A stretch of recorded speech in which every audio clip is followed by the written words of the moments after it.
ngewe umaze kubibwira ndegwa icyaha cy'ubwicanyi kandi icyo cyaha nakoze ndacyemera nkaba narakatiwe imyaka 15 nkaba nkoze imyaka 12 nshigaje imyaka 3 ndi umumama w'imyaka 47 nkaba narasize abana b'abahungu 2 b'imyaka 23 nkigera mu igororero bitewe n'icyaha nari maze gukora nagize kwiheba kwiyakira biranga nihugiraho numva ndiyanze ntekereza uburyo iyo myaka nirangira aho nzajya numva ni icyaha kineye ipfunwe nkumva no kwegera abandi tukaba twasabana bitanshobokeye nagize kwigunga bukabije ariko haje umushinga urugendo rw'umufungwa n'umugororwa ruzana inyigisho umuntu ansanga aho narindi nigunze aranganiriza arambwira ngo hari inyigisho z'urugendo rw'umufungwa n'umugororwa zibasha kwigishwa ukazitega amatwi wazikurikiza zikagufasha zikakuvana mu bwigunge urimo zikavana mu ntekerezo urimo kuko bitewe naho uri kwiyakira ntago biba byoroshye ubwo rero nafashe urugendo njya kwiga nkigeramo nkurikirana inyigisho zari zirimo numva ni inyigisho nziza zituma umuntu ava mu bwihebe kandi ziganisha umuntu ku gakiza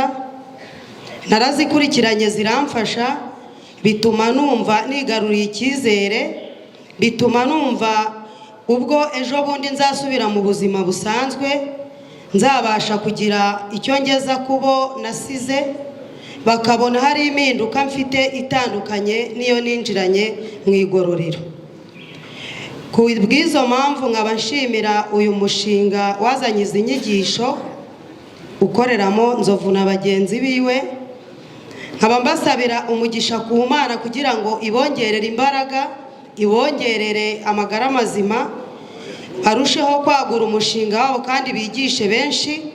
hari benshi baba bari mu bwigunge nkanjye nago nava n'abashimiye Uwiteka abongerera umugisha kandi abaha imbaraga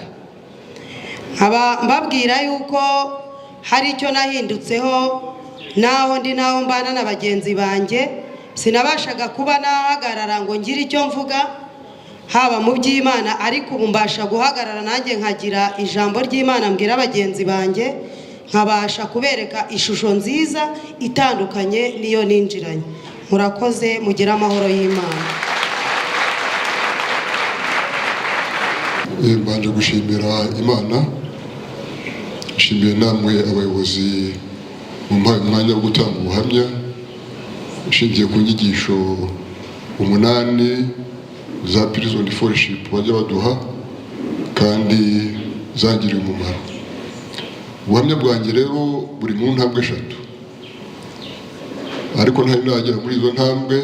ndabanza kubibwira muri makeya nitwa Sezibera Celestin